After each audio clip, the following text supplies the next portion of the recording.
बिस्मिल्लाहिर्रहमानिर्रहीम। नाज़रीन अस्सलाम वालेकुम। मैं हूँ आपको मेज़बान साबिर शाकिर वफाकी दारुल हुकूमत इस्लामाबाद से। कुछ ताज़ा तरीन ख़बरें हैं और ख़बरें हैं साबिक़ वज़ीर आज़म इमरान ख़ान साहब से मुताल्लिक़। उनकी मकबूलियत को कैसे रोका जाए, लोग उनकी तरफ दौड़े चले जा रहे हैं, कैसे रोका जाए और उनको कंट्रोल कैसे किया जाए। इस वक्त तमाम हुकूमती मशीनरी, सियासी, गैर सियासी, सरकारी, गैर सरकारी, तमाम के तमाम इस वक्त सर जोड़ कर बैठे हैं और उनका रास्ता रोकने की कोशिश की जा रही है। एक काम तो हो गया और ये उस वक्त बड़े खुश थे कि तहरीक अदम एतमाद जिसने भी ये स्क्रिप्ट तैयार किया था, इंटरनल एक्सटर्नल दोनों करैक्टर्स मिला के, मीर जाफ़र, मीर सादक जो थे, कल उन्होंने ज़िक्र भी किया इमरान ख़ान साहब ने। उन्होंने कहा कि हमारे सिस्टम्स में बहुत सारे मीर जाफ़र और मीर सादक बैठे हैं और बहुत सारे ऐसे लोग बैठे हैं जो स्पॉट फिक्सर हैं, मैच फिक्स करते हैं और मुल्की मफादात का सौदा करते हैं। उन्होंने कल बात की तो वो तमाम के तमाम जब तहरीक अदम एतमाद तैयार की गई, प्लांटेड तहरीक अदम एतमाद मैं कहूँगा, जब ये स्क्रिप्ट लिखा जा रहा था तो बड़े खुश थे लोग और कि जनाब बिल्कुल बड़ी आसानी से हम इसको गिरा लेंगे और कोई इशू नहीं होगा। तहरीक अदम एतमाद कह रही बस 20% चाहिए तहरीक अदम एतमाद के लिए जमा करवाने के लिए और उसके बाद कम से कम 3 दिन इंतज़ार करना पड़ेगा। कौमी असम्बली का इजलास होगा और 3 से 7 दिन के अंदर अंदर गिनती हो जाएगी। That's all. और इमरान ख़ान साहब जो है उसका कोई नाम लेवा भी नहीं होगा, ये इनका तासुर था। उसकी रीज़न क्या थी जी? महंगाई बहुत ज़्यादा है, लोग बहुत तंग हैं, बेरोज़गारी है और बहुत ही शॉर्ट टेम्पर लोग हैं पाकिस्तानी अवाम, भेड़ बकरियाँ हैं, नॉनसेंस हैं, ये कुछ इनको समझ नहीं है, कोई अक्ल नहीं है। बस एक माहौल बना दिया गया। पहले एक लहर चलाई गई, बाकायदा तौर पे स्क्रिप्टेड लहर चलाई गई कि बहुत ज़्यादा जी महंगाई हो गई है, हर चीज़ महंगी है, करप्शन उरूज पर है, ये सब कुछ किया गया। और लेकिन जब इमरान ख़ान साहब ने पेट्रोलियम प्राइसेस को फ़िक्स कर दिया, 30 जून तक 4 महीने के लिए कोई कीमत नहीं बढ़ेगी और इसके साथ साथ बिजली की कीमत फ़िक्स कर दी कि 4 महीने तक कोई कीमत नहीं बढ़ेगी, उसके बाद इन्होंने रौला डालना शुरू कर दिया इन्हीं लोगों ने कि जनाब ये क्या हो रहा है, ये तो बहुत ज़्यादा नुकसान है, ये तो IMF के साथ धोखा है। इमरान ख़ान साहब जो हैं वो इमरान ख़ान धोखा कर रहे हैं IMF के साथ, उनके साथ मुआहदा हुआ है, ये बिजली की कीमतें कम नहीं हो सकती, पेट्रोलियम प्राइसेस कम नहीं हो सकती, ये किया। उसके बाद महंगाई मार्च किया। लेकिन इमरान ख़ान ने, वो अल्लाह ताला ने, मैं तो कहता हूँ मदद की है और तो कुछ नहीं है, अल्लाह ताला ने मदद की। उन्होंने तहरीक अदम एतमाद की इतनी बत्तियाँ बनाई कि तसव्वुर नहीं किया जा सकता और बिलाखिर जो कुछ हुआ वो हमारे सामने है। और तहरीक अदम एतमाद के नतीजे में उसमें से बरामद क्या हुआ, उसमें से बरामद हो गया मेमो और वो जो आपका धमकी आमेज़ खुफिया मरासला वो बरामद हो गया और वो इस्टेब्लिश हो गया। इस्टेब्लिश होने के बाद अब इतनी कोशिशें की जा रही हैं उसको झूठा साबित करने की और बाकायदा तौर पे प्रोग्राम करवाए जा रहे हैं, लेकिन वो झूठा साबित नहीं हो रहा। उसकी रीज़न ये है कि तवील तरीन ऑडियोज़ वीडियोज़ मौजूद हैं, अमेरिकन कांग्रेस की रिपोर्ट मौजूद है, वहाँ पे डोनाल्ड लू से जो सवालात हो रहे हैं, जवाबात हो रहे हैं, वो मौजूद हैं, हर चीज़ मौजूद है सबूत के तौर पे कि ये हुआ।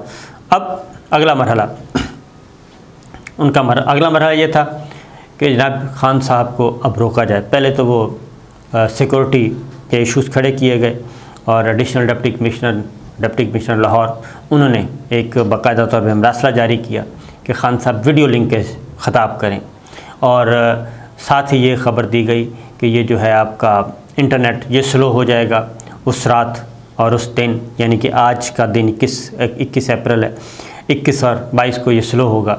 ये काम किया गया। वो भी उसके बदले में ख़ान साहब ने क्या किया, ख़ान साहब ने कहा चलें वीडियो लिंक का शौक़ भी इनका पूरा कर देते हैं। उन्होंने ये किया, एक दिन पहले ही मीनार पाकिस्तान तो वो गए, वो तो जाना ही जाना, लेकिन उन्होंने एक काम और किया, उन्होंने किया वीडियो लिंक का भी उन्होंने कहा चलें शौक़ पूरा कर देते हैं। इस वक्त इमरान ख़ान के 16 मिलियन 1 करोड़ 60 लाख जो है वो फॉलोअर्स हैं ट्विटर पे, सिर्फ फॉलोअर्स हैं पूरी दुनिया भर में और उनमें नामवर लोग भी शामिल हैं। उन्होंने कल ट्विटर स्पेस पे एक प्रोग्राम कर दिया और बरह रास्त मुखातब हुए। 1 घंटे से ज़्यादा ट्विटर स्पेस पे वो ख़िताब था, सेशन था और ये नया आलमी रिकॉर्ड कायम हो गया। उसमें जो इस वक्त तक आदाद-ओ-शुमार हैं वो 1.1 मिलियन लोग थे उस स्पेस में जो उनको सुन रहे थे। इंस्टाग्राम पे भी सुन रहे थे, फेसबुक पे भी सुन रहे थे, सारे इंटरलिंक था और वहाँ पे, और लाखों लोग जो हैं वो रह गए स्पेस में आने से, और वो लेट हुए या लोड ज़्यादा था इसलिए वो नहीं आ सके। और उनको मैनेज कौन कर रहा था? और मैनेज वो डॉक्टर अरसलान कर रहे थे, जिनको पहली रात ही हल्ला बोल के उनके घर पे रेड किया गया था और उनको हरास करने की कोशिश की गई थी, वो कर रहे थे। और ये सारे के सारे सार्फिन इमरान खान साहब को ख़िताब लाइव सुन रहे थे। और सोशल मीडिया अकाउंट के मुताबिक जी ये 1,65,000 तक तादाद वहाँ पहुँची थी, और टोटल जो नंबर था, और दूसरा नंबर म्यूज़िक बैंड के पॉप का है, और ये अब तक नया रिकॉर्ड कायम हुआ है नया। इस अभी जो बाकी चीज़ें हैं वो इकट्ठी की जा रही हैं। Focal person doctor Arsalan Khalid थे, और सोशल मीडिया लीडर उनके थे जिब्रान इलियास, ये मौजूद थे, फैसल जावेद, ये सब के सब मैनेज कर रहे थे। और उसके बाद फिर इसमें उनके बदतरीन मुखालिफ जो हैं वो भी उनको सुन रहे थे। असल जो चीज़ है, इंडिया से बहुत सारे लोग उनको सुन रहे थे, यूरोप से सुन रहे थे, अमेरिका से सुन रहे थे, और ख़ास तौर पे ये हमारे जो सफ़ारत खानों के अकाउंट्स हैं वो भी मौजूद थे, गैर मुल्की सफ़ारत खाने, वो भी सुन रहे थे। उनका एक एक लफ्ज़ नोट किया जा रहा था, और इनका ख़्याल था कि वो कोई बाग़ियाना किस्म की गुफ्तगू करेंगे इमरान खान साहब, और बड़ा मज़ा आएगा। और ख़ास तौर पे मरियम नवाज़ साहिबा मौजूद थी, और जितने भी मुखालिफ एंकर हैं, बदतरीन मुखालिफ, वो सब के सब मौजूद थे, खान साहब को सुन रहे थे। और हमारी इतला के मुताबिक उनका सारे का सारा जो है, ये मीडिया हाउसेस हैं कुछ, उन्होंने रिकॉर्ड भी किया है, रिकॉर्ड करके फिर आगे वो सर्विसेज आगे प्रोवाइड करेंगे, और ताकि फिर उनको एग्ज़ामिन करते रहें सारी रात बैठ के कि जनाब कोई ऐसा लफ्ज़ मिल जाए जिससे कि खान साहब के ख़िलाफ़ कोई प्रोपेगेंडा किया जा सके। तो नहीं थे। और वसीम अकरम प्लेयर्स मौजूद थे उसमें, अली तरीन, जहांगीर तरीन के बेटे थे, गवर्नर पंजाब चौधरी सरवर साहब जो कि साबिक हो चुके हैं वो थे। यानी पाकिस्तानियों की बड़ी तादाद, हर शोबे से ताल्लुक़ रखने वाले, बिज़नेस कम्युनिटी थी, ये सब के सब उनको सुन रहे थे। और उन्होंने अपना मैसेज 1 घंटे में 11 लाख लोगों तक पहुंचा दिया, 1 घंटे में 11 लाख। और उसके बाद ये सारे का सारा मौजूद है सोशल मीडिया पे और डिजिटल मीडिया पे, उनकी पूरी तकरीर, और ये पूरी दुनिया में फैल गई। तो इसलिए जो कुछ सोचा जा रहा था वो तो साहब उन्होंने कर दिया गारत खान साहब ने और उनकी स्ट्रेटेजी। और डिजिटल मीडिया को ये मफलूज करने का प्लान बना रहे थे। डिजिटल मीडिया से मुराद है यूट्यूब वगैरह, इनको मफलूज कर रहे थे वो, लेकिन वो मफलूज करने से पहले वो सोशल मीडिया पे अपेयर हुए और 11-12 लाख लोगों से मुखातिब होकर चले गए। अब उन्होंने इसमें अगली बात जो थी कि ये सारे इस इंतज़ार में थे कि शायद ये कोई बाग़ियाना किस्म की गुफ्तगू करेंगे, उन्होंने बिल्कुल दूसरे किस्म की बात की। उन्होंने तहरीक पाकिस्तान उजागर किया है।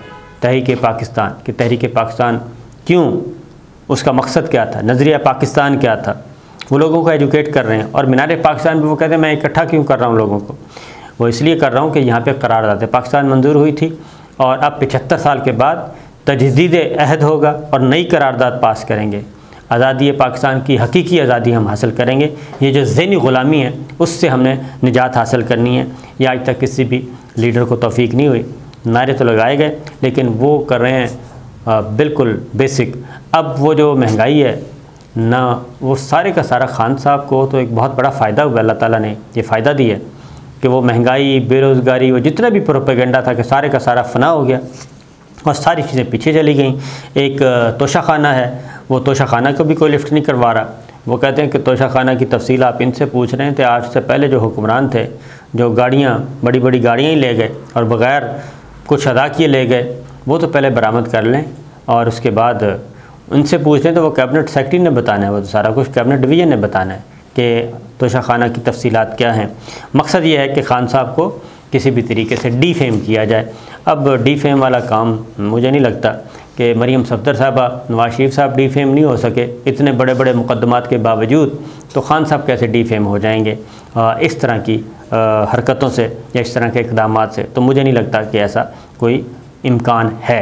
बहरहाल एक तो उन्होंने भारत के मुसलमानों ने फ़ैसला किया कि वो अलहदा ज़मीन चाहते हैं, इसलिए इमरान खान ने कहा कि हमने ये आज़ादी हासिल की, अलहदा ज़मीन हासिल की, लेकिन इस ज़मीन को चंद ख़ानदानों ने बर्बाद कर दिया और यहाँ से लूटा और वो बाहर लेके गए। फिर उन्होंने एक और जो है इमरान खान को फ़ारिग करने का प्लान जो है मंजर से, सियासी मंजरनामे से हटाने का प्लान, वो भी उन्होंने डिस्क्लोज़ किया। और उन्होंने बताया कि चीफ़ इलेक्शन कमिश्नर जो कि